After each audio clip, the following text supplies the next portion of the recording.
नमस्कार दोस्तों, आप सभी का स्वागत है।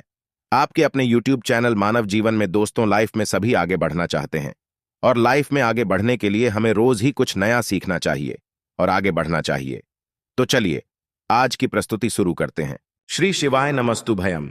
हर हर महादेव। दोस्तों, आप सभी लोग जानते हैं कि 1 अगस्त 2024 को पड़ रही है गुरुवार प्रदोष व्रत। दोस्तों, यह जो गुरुवार है श्रावण महीने में पड़ने वाला सबसे बड़ा गुरुवार है, क्योंकि आषाढ़ महीने के बाद सावन का पहला गुरुवार पड़ रहा है, जिसका बहुत ही बड़ा और विशेष महत्व होता है और ऐसा दिन पूरे साल में सिर्फ एक ही बार आता है। और दोस्तों, आप सभी लोग जानते हो कि गुरुवार का अगर सबसे बड़ा कोई उपाय है तो वो 7 दूर्वा वाला उपाय है। तो दोस्तों, इस सावन के पहले गुरुवार प्रदोष के दिन आप लोगों को इस 7 दूर्वा वाले उपाय को जरूर करना है। बहुत सारे लोग होंगे जिन लोगों ने इस उपाय को ना किया हो, मतलब पूरा साल निकल गया, उन्होंने किसी भी दिन इस उपाय को ना किया हो। पर दोस्तों, आपके पास एक आखिरी मौका बचा हुआ है जो कि 1 अगस्त प्रदोष के दिन है। तो इस दिन आप लोगों को इस वाले उपाय को जरूर कर लेना है, भले ही आपने पूरे साल भर इस उपाय को ना किया हो। पर अगर आपने इस श्रावण महीने के गुरुवार प्रदोष के दिन अगर इस वाले उपाय को कर लिया तो आपको इस उपाय को करने का वह फल मिलेगा जिसकी आपने कभी कल्पना भी नहीं करी होगी। इसीलिए आप लोग इस वाले उपाय को एक बार जरूर कर लेना, ताकि आप लोगों के हाथ से यह मौका ना जा सके और आपको इस उपाय को करने का फल मिल सके। दोस्तों, यह उपाय पंडित जी ने अपनी अभी की ही शिव महापुराण की कथा में बताया है, जिस उपाय को आज हम आपको बहुत अच्छे से समझाने वाले हैं। इस वीडियो को देखने के बाद इस उपाय को समझने के लिए आपको कोई और वीडियो को देखने की जरूरत नहीं पड़ेगी। तो चलिए दोस्तों, उपाय को शुरू करते हैं। देखिए, यह इस श्रावण महीने के गुरुवार प्रदोष के दिन यह इतना खास होता है, इतना महत्वपूर्ण होता है।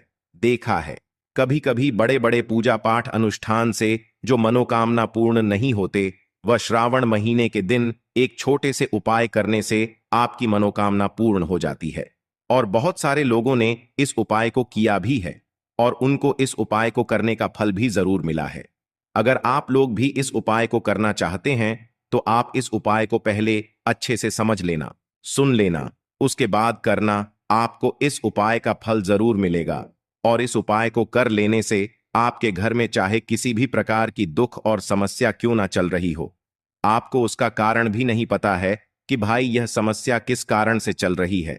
उसका कुछ भी कारण हो सकता है, जैसे पितृदोष हो सकता है या किसी भी तरह का मंगल दोष भी हो सकता है।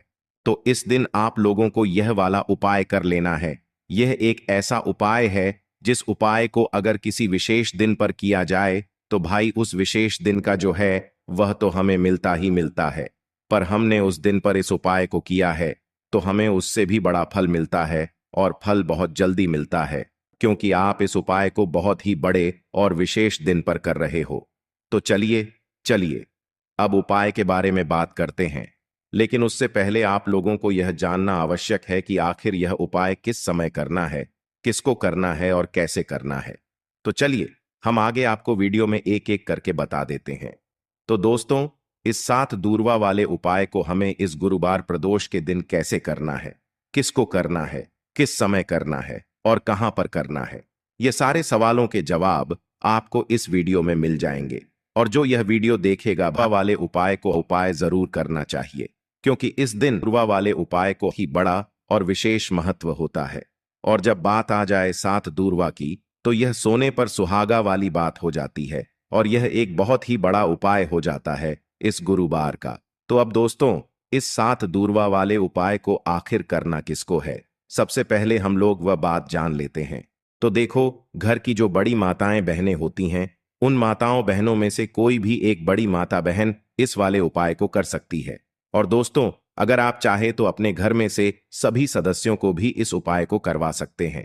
अगर किसी व्यक्ति की खुद की कोई मनोकामना है, खुद की कोई दुख और परेशानी है जो कि वह अपने लिए ही करना चाहता है इस वाले उपाय को, तो वह खुद अपने लिए भी कर सकता है।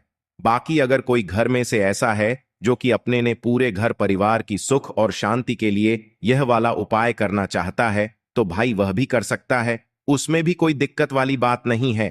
कहने का मतलब यह है कि इस उपाय को हर एक सदस्य भी कर सकता है, और पूरे घर परिवार के सदस्य के लिए घर की बड़ी माताओं बहनों में से कोई एक माता बहन भी कर सकती है। माताएं बहनें अगर घर में उपस्थित ना हो या वह यह वाला उपाय ना कर पा रही हो तो फिर घर का कोई बड़ा सदस्य भी इस 7 दूरवा वाले उपाय को कर सकता है, चाहे फिर वह पुरुष ही क्यों ना हो। उसमें कोई भी दिक्कत वाली बात नहीं है। अब दोस्तों, इस लंग वाले उपाय को हमें करना कहां पर है? देखो, हमें शिवलिंग के पास में जाकर करना है। बहुत सारे लोग प्रश्न करते हैं हर एक उपाय को करते समय, क्या हम इस उपाय को घर पर या मंदिर में कर सकते हैं?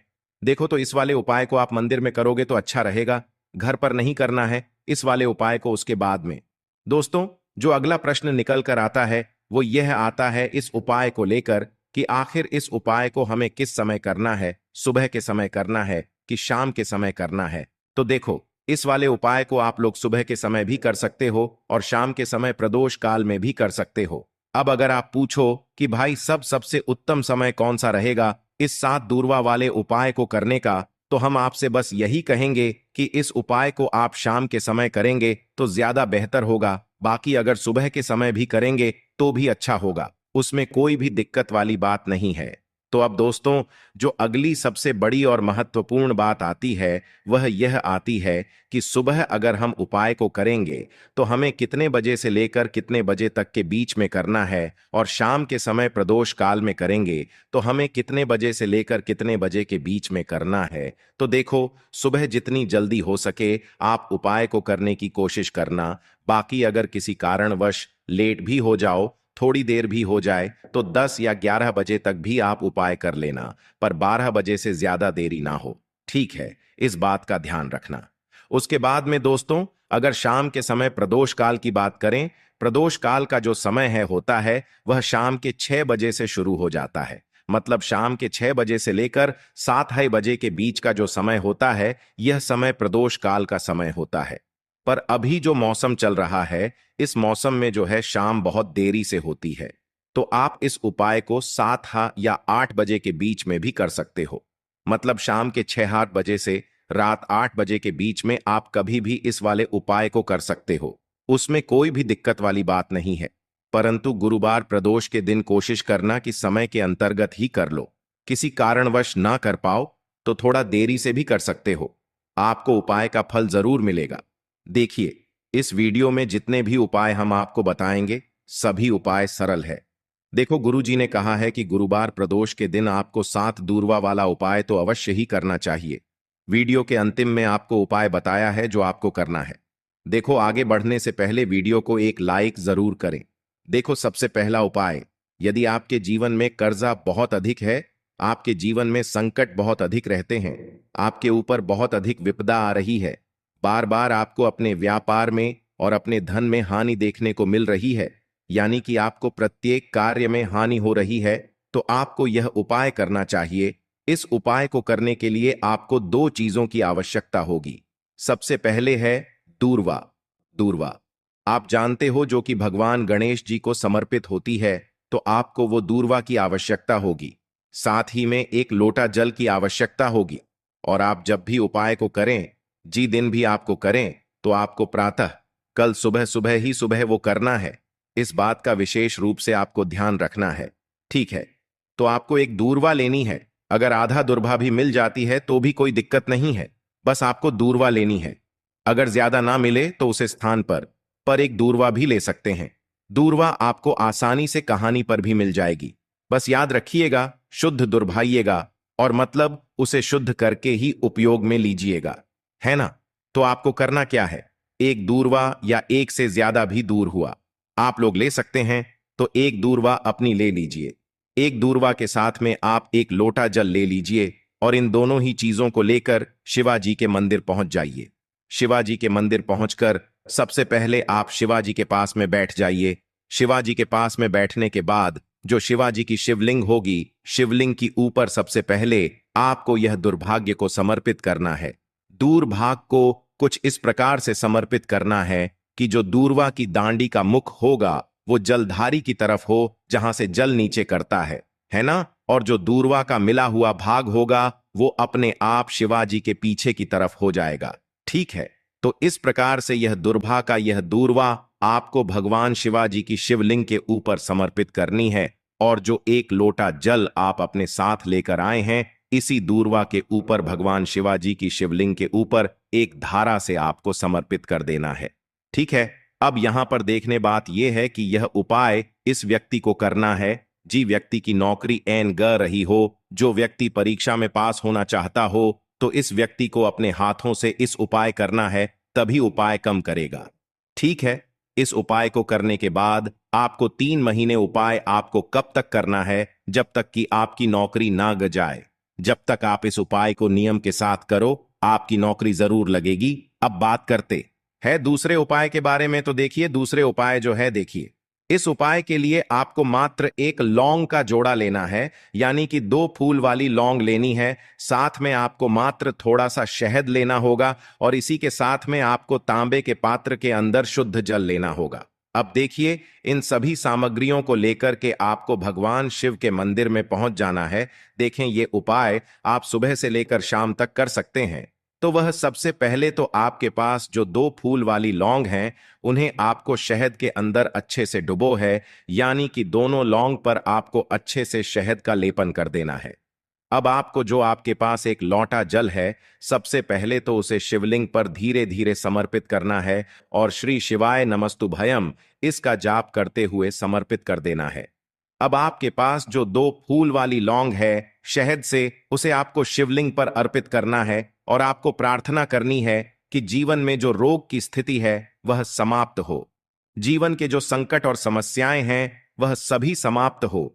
जीवन से जो कर्ज की समस्या है वह समाप्त हो। इस प्रकार से प्रार्थना करते हुए यह जो 2 फूल वाली लौंग ही शहद संयुक्त, इससे आपको शिवलिंग पर अर्पित कर देनी है। आपकी जो भी समस्या होगी इस गुरुवार के दिन अवश्य ही समाप्त हो जाएगी। तो इस प्रकार से आपको पहला उपाय करना है। अब हम बात कर लेते हैं दूसरे उपाय के बारे में। देखो, यह उपाय आपके लिए सर्वश्रेष्ठ होने वाला है। देखिए, इस उपाय के लिए आपको मात्र 5 हरे मूंग के दाने आपको साबुत लेने हैं, खंडित नहीं होने चाहिए। इस बात का ध्यान रखें। और इसी के साथ में आपको एक तांबे के पात्र के अंदर अपने घर से शुद्ध जल ले लेना है। अब दोस्तों, इन सभी सामग्रियों को लेकर के आपको सीधे पहुंच जाना है भगवान शिव के मंदिर में। देखिए, इस उपाय को भी आप सुबह भी कर सकते हैं और शाम के समय में भी कर सकते हैं। देखिए, भगवान शिव के मंदिर में पहुंचने के बाद आपके पास जो 5 हरे मूंग हैं, उनमें से पहला जो हरा मूंग है, आपको शिवलिंग के सामने जो नंदी महाराज होते हैं और उनका जो पैर उठा हुआ होता है, वहां पर आपको पहला हरा मूंग समर्पित कर देना है और आपको ओम नमः शिवाय इसका जाप कर लेना है। फिर आपको दूसरा हरा मूंग लेना है और शिवलिंग पर जो श्री गणेश जी वाला स्थान होता है, वहां पर आपको यह दूसरा हरा मूंग समर्पित कर देना है, यानी कि शिवलिंग के सीधे तरफ आपको यह दूसरा हरा मूंग समर्पित करना है और फिर आपको ओम नम शिवाय या फिर श्री गणेशाय नम इसका जाप कर लेना है। तीसरा, हरा मूंग का दान आपको भगवान शिव की सबसे प्रिय पुत्री माता अशोक सुंदरी वाले स्थान पर समर्पित करना होगा।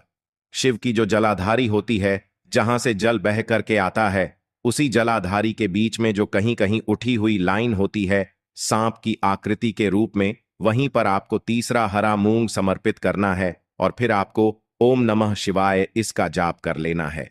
अब दोस्तों, चौथा जो हरा मूंग है, उसे आपको भगवान कार्तिकेय जी का जो स्थान होता है शिवलिंग पर, वहां पर आपको यह चौथा हरा मूंग का दाना समर्पित कर देना है और आपको ओम नमः शिवाय इसका जाप कर लेना है।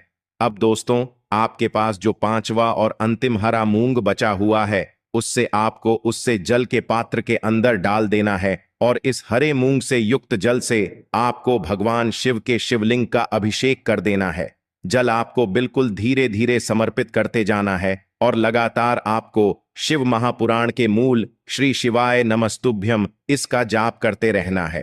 फिर आपको शिवलिंग के सामने बैठकर, यदि आप अपने बच्चों के लिए यह उपाय कर रहे हैं, यदि आप अपने बच्चों की बुद्धि ज्ञान और विवेक के लिए उपाय कर रहे हैं, तो उसके लिए आपको प्रार्थना कर लेनी है। या फिर व्यापार में वृद्धि करने के लिए यह उपाय कर रहे हैं, तो उसकी कामना करते हुए आपको प्रार्थना कर लेनी है। या फिर अपनी नौकरी के लिए कर रहे हैं, या फिर अपने इंटरव्यू के लिए, या फिर धन की प्राप्ति के लिए कर रहे हैं, जिस भी कामना के लिए आप उपाय कर रहे हैं, उसे परिपूर्ण करने के लिए आपको महादेव से प्रार्थना कर लेनी है और फिर आपको वापस अपने घर आ जाना है। पूज्य गुरुजी ने कहा है कि जो भी व्यक्ति इस उपाय को कर लेता है तो यकीन मानिए आपके जीवन की जो सारे संकट, कष्ट और बाधाएं ही वह सभी समाप्त होंगे। आज के लिए बस इतना ही इस वीडियो में दी गई जानकारी। अगर आपको अच्छी लगी हो तो प्लीज हमारे चैनल मानव जीवन को सब्सक्राइब करें, लाइक करें और हमारे वीडियो में अंत तक बने रहने के लिए धन्यवाद।